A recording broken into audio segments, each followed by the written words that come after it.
ሰሞኑን እንግዲህ አብዛኞቻችሁ ስለዚህ ቪዲዮ ሰምታችኋል ወይ አይታችኋል ብዬ አምናለሁኝ። ያላያችሁት እንዳታዩት ነው የምመክራችሁ። እንደዚህ አይነት ትራውማ ያለው ነገር በጣም ከባድ ቀናችሁን ረብሾችሁ የሚውል ቪዲዮ ስለሆነ ባታዩት እመክራለሁ። ያያችሁት ደግሞ ያው የተሰማችሁ ስሜት ይገባኛል። ጤነኛ ትክክለኛ የሰው ማንነት ያለው ሰው ሁሉ ይሄን ቪዲዮ አይቶ ያልተረበሸ ይኖራል ብዬ አላምንም። የፈለገ ጨካኝ ሰው ብዙ ነገር የለመደ ሰው ምናልባት እንግዲህ ሕክምና ቦታ ላይ እንኳን ያሉ ሰዎች ብዙ አደጋ ሊያዩ ይችላሉ። እነሱ እንኳን ቢሆኑ ይሄንን ሲመለከቱ ግን ጤነኛ ስሜት አይሰማቸውም። እርግጠኛ ነኝ 100% እርግጠኛ ነኝ። ግን በዚህ ቪዲዮ ውስጥ አንድ በጣም ወሳኝ ነገር ደግሞ ተመለከትኩኝና በጣም ለእናንተ ማጋራት ያለብኝ ስስ የሆነ አስፈላጊ የሆነ ነገር ነው። አንደኛ ምን ያህል ዘመናችን መጽሐፍ ቅዱስ ላይ ፕሪዲክት በተደረገው ልክ እንዴት አይነት ጭካኔ፣ ጥላቻ ስር የሰደደበት ፍቅር የቀዘቀዘበት ዘመን መሆኑን እንድታውቁ ፈልጌ ነው። እንግዲህ ወንድም በወንድሙ ላይ አንድ አይነት መልክ፣ አንድ አይነት ቋንቋ፣ አንድ አይነት ምድር ላይ የሚኖሩ ሰዎች በዚህ ልክ ክፋትን፣ መጨካከንን ማድረግ ከቻሉ ምን ያህል ዘመናችን ልክ መጽሐፍ ቅዱስ ፕሪዲክት አድርጎ እንደነበረው በመጨረሻ ዘመን እንደዚህ ይሆናል ተብሎ ተጽፎ እንደነበረው ምድራችን ምን አይነት መልክ ላይ ያለች እንደሆነ እንድታውቁ ፈልጋለሁ። የሰው ፍቅር ትቀዘቅዛለች አለ። የሰው ፍቅር ትቀዘቅዛለች እና ጥላቻ፣ ክፋት፣ ራስ ወዳድነት፣ አመፀኝነት፣ አድመኝነት፣ ገንዘብ ወዳድነት በምድሪቷ ላይ ይነክሳል። ይሄ ነገር አሁን እያየነው እየሆነ ነው። እንዲህ አይነት ቪዲዮ በእርግጥ የመጀመሪያ አይደለም። ብዙ ሰው ሲያርዷቸው ራሱ አይተናል። ግን ይሄኛው በጣም የከፋ ነው። ሌላውስ አንድ ወገኖች ያልሆኑ ብዙ ጊዜ በሆነ ልዩነት ያላቸው ሊሆን ይችላሉ። ይሄ ግን በአንድ ትውልድ በአንድ ቋንቋ የሚናገሩ አንድ ምድር ላይ የሚኖሩ ሰዎች በዚህ ልክ ወንድማማቾች ሆኖ ሲጣሉ በጣም ይገርማቸዋል። ግን እኔ በጣም የሚገርመኝ ነገር ይሄ ነገር ጥላቻ የሚባለው ስፒሪት ነው፣ መንፈስ ነው። ሰው በራሱ አቅም ከራሱ ተነሳስቶ በራሱ ድፍረትና ኃላፊነትን ወስዶ እንዲህ አይነት ጭካኔን ማድረግ አይችልም። ናቹራሊ ለዛ ነው የከበዳችሁ። ለዚህ ስላልተፈጠርን ነው። ይሄንን ነገር አይደለም የማድረግ ይሄንን ነገር የመመልከት እንኳን ኬፓቢሊቲ ውስጣችን ያ ማንነት የለም። ለዛ ነው ስትመለከቱት የከበዳችሁ፣ ማየት እንኳን የሰቀጠጣችሁ። እንደዛ እንግዲህ መጥረቢያውን ይዞ የሰው እጅ ቁረጠው ጨርሰው እየተባባሉ ሲቆርጡ ስታዩ ያንን ማየት የከበዳችሁ በእኛ ኔቸር ውስጥ በሰው በሂውማኒቲ ውስጥ እንዲህ አይነት ነገር ስላልተቀመጠ ነው። መቀበልና ያንን ነገር መጨረስ የከበደን። ኢቭን እኔ ካየሁት በኋላ ረጅም ደቂቃ ታምም ያለው በቃ ሐሳቤ እዛ ላይ ያተኩሮ ማለት ነው። በነገታውም ጨምሮ ከዚህ በፊት እንደዚህ አይነት ቪዲዮ ትዝካላችሁ። የዛሬ 10 ዓመት 10 ምናምን ዓመት እንደዚሁ አንድን ወጣት ብላቴና እንደዚህ ጭንቅላቱ ላይ እንደዛ እየፈጠፈጡ ሲገሉት አይቼ በጣም ልብ ያዝነው ረጅም ጊዜ በቃ እንዴት እንደዚህ የሰው ልጅ ይሆናል ብዬ አስቤ ነበር። ግን የመጀመሪያው ልነግራችሁ የምፈልገው ይሄ በሰው ማንነት ውስጥ ሂዩማኒቲ ውስጥ ያለ ኔቸር አይደለም። ሂዩማኒቲ ውስጥ የተቀመጠ ኔቸር ማለት ባይ ኔቸር በተፈጥሮ ሰው አክሰፕት የሚያደርገው ነገር ቢኖር ፍቅርን ነው። ሰውም የሚጨነቀው የሚከብደው ፍቅርን ሲያጣ ነው። ሚዝረብል የሚሆነው ህይወቱ ኔቸራችን ስለሆነ ነው። እግዚአብሔር ሲሰራን ፍቅርን አክሰፕት ማድረጊያ። ለምሳሌ እንዴት ነው አንድ ነገር ግጥም የሚለው ሶኬት፣ ለምሳሌ አንደኛው ፊሜል ታይፕ አንደኛው ሜል ታይፕ ነው የሚባለው፣ ግጥም አብሮ ይሄዳል። ከዛ ውጭ የሆነ ነገር ላስገባበት ብትሉ አይገባም፣ አይመችም፣ ለመግባት አይሆንም። ልክ እንደዛው ስሪታችን ውስጥ ስለሌለ እንደዚህ አይነት የጥላቻ መንፈስ ለማየት እንኳን ይከብደናል፣ አይደለም ያንን ነገር ለማድረግ። አትሞስፌሩ አካባቢው ራሱ ይከብዳል። እንደዚህ አይነት ሁኔታ ስትመለከቱ ማየት ራሱ ማለት ነው። ግን ምን ያህል ሰዎችን ፕሮሰስ እንደሚያደርግ በተለይ በደንብ ስሙኝ። ይህ ዘረኝነት የሚባለው ነገር ሰይጣን ምን ያህል የሚጠቀምበት መጥፎ መሳሪያ እንደሆነ ልነግራችሁ አልችልም።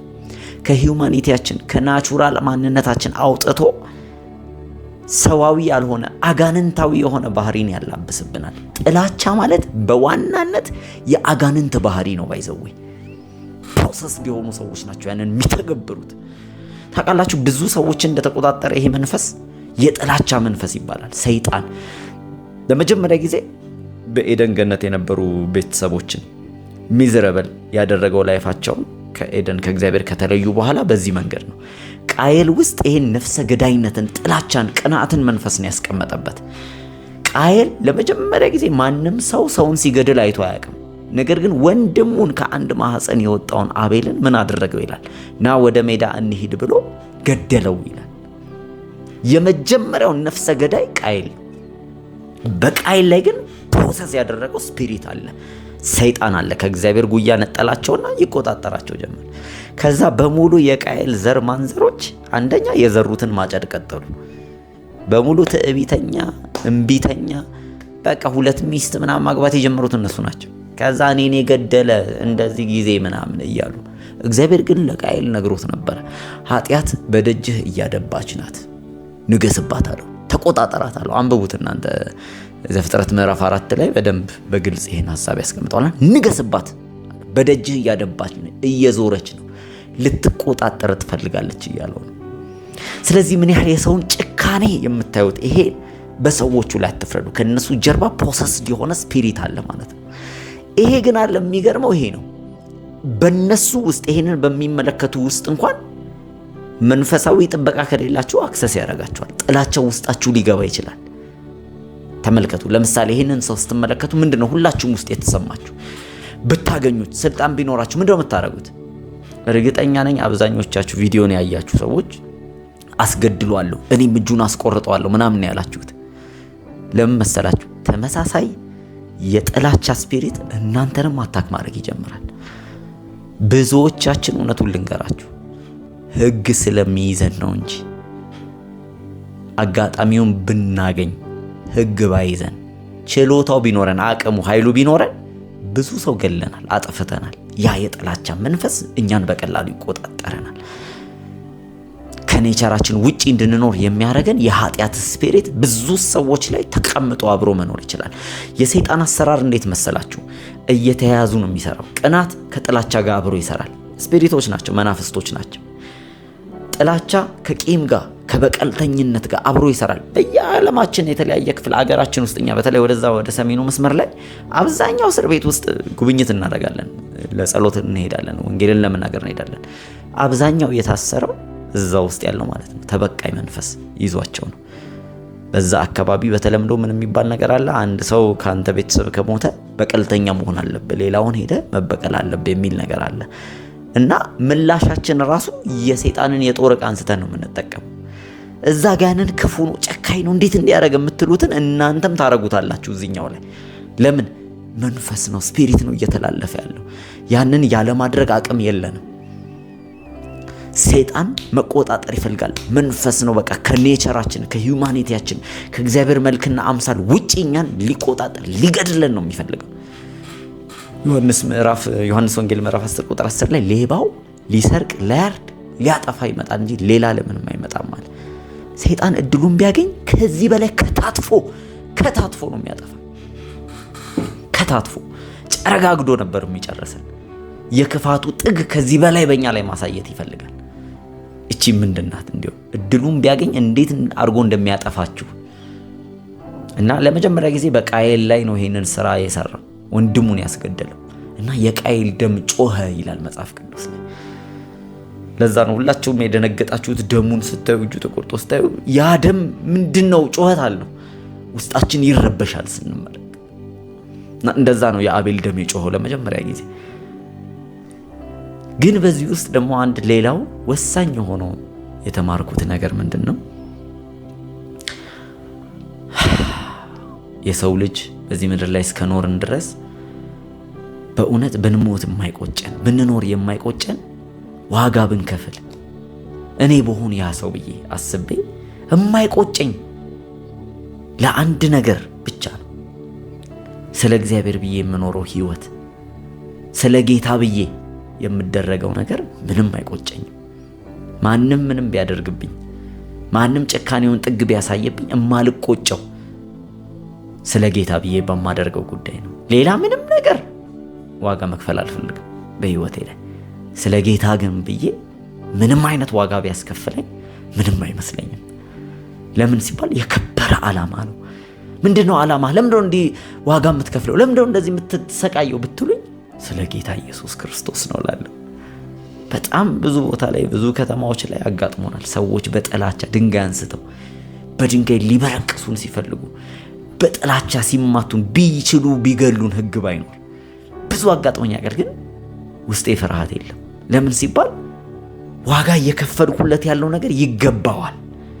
ስለኔ ስል አንድ ቀን ስለኔ ኃጢአተኛ ሲል ኢየሱስ ክርስቶስ በመስቀል ላይ ከዚህ በላይ ውርደትን አይቶልኛል።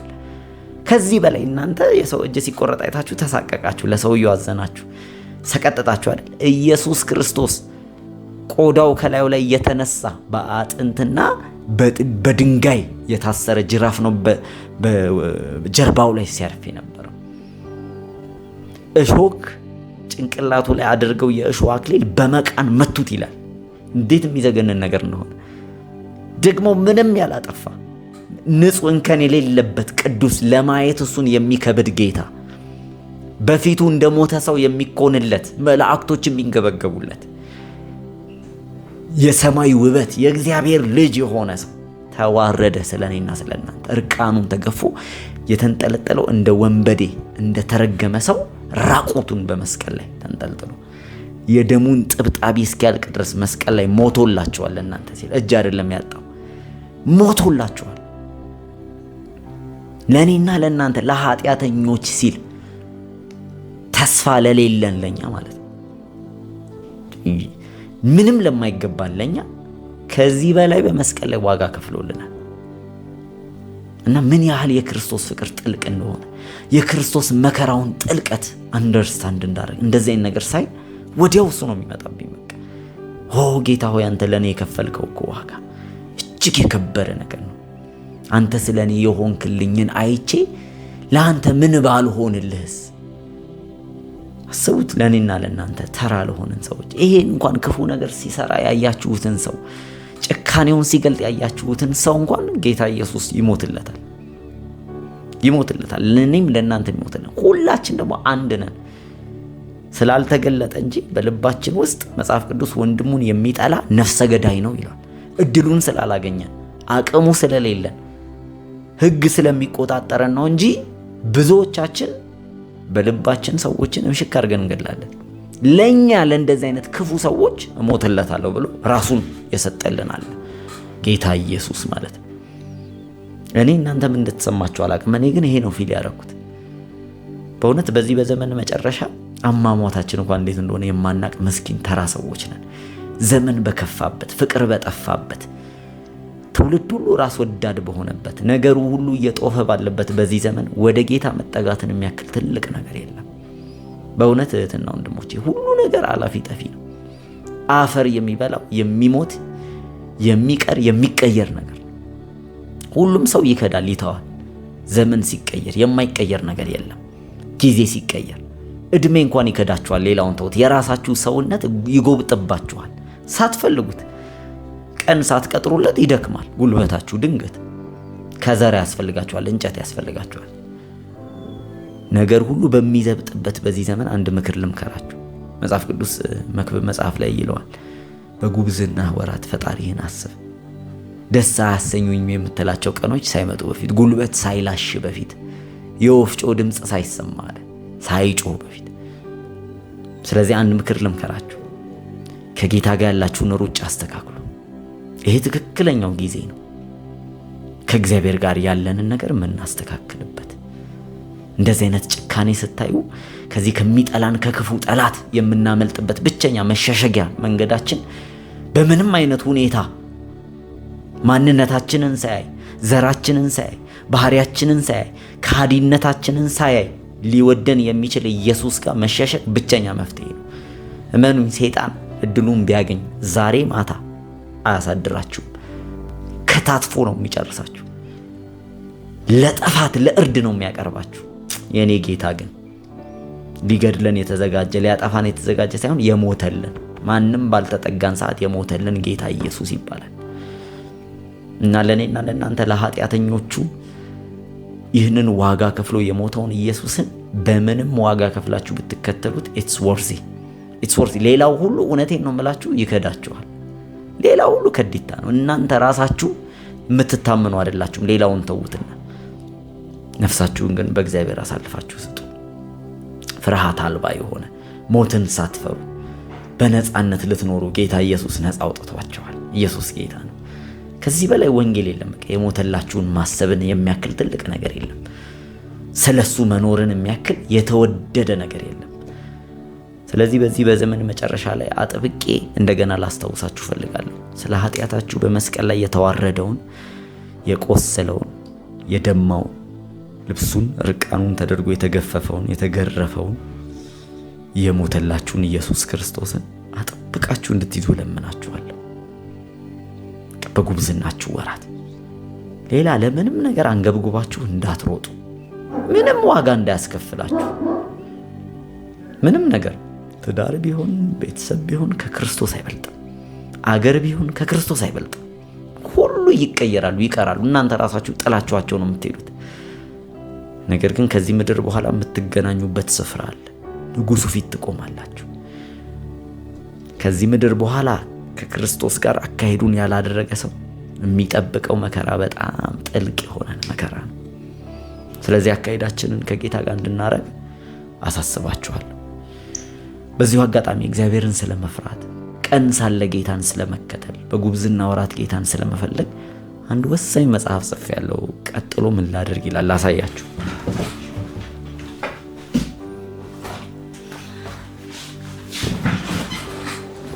እቺ ነች መጽሐፏ። ይዘቷ በጣም ትንሽ ናት። እርግጠኛ ነኝ አንድ ቀን ወይ 2 ቀን ቢፈጅ ነው ብታነቡት፣ ግን መልእክቱ በጣም ጥልቅ ነው። በተለይ እግዚአብሔርን እንዴት መፍራት እንዳለብን የሚያስተምር ጥልቅ መልእክት ያለው መጽሐፍ ነው። በጣም ዋጋውም ቅናሽ ነው። ማንም ሰው ከተማሪ ጀምሮ ማንበብ የምትችሉት፣ ግን በህይወታችሁ ላይ ቅድሚያ ዋጋ ልትሰጡት የሚገባውን ነገር የሚያስታውሳችሁ መጽሐፍ ነው። ብዙ ነገር ያለው፣ ሀብት ያለው፣ ዝና ያለው፣ ጥበብ ያለው፣ ብዙ ነገር ያለው ሰው ሰለሞንን የሱን ሐሳብ የምትመክር መጽሐፍ ናትና 150 ብር ናት። አይዊሽ ሁላችሁም ብታነቡት እርግጠኛ ነኝ የሚለወጥ ነገር አለ። ትመሰክራላችሁ። እና ያላችሁበት እናደርስላችኋለን። አዲስ አበባ ከሆናችሁ፣ ክፍለ ሀገር ከሆናችሁ፣ እኔ አገር ውጪም ሀገር ብትሆኑ በተለያየ መንገድ መላክ ይቻላል። እዚህ ስልክ ላይ ባለው ብቻ ደውላችሁ ያላችሁበትን ቦታ መናገር ነው። እንልክላችኋለን። ተባረኩ። ይህንን መልእክት ለብዙ ሰው አድርሱልኝ።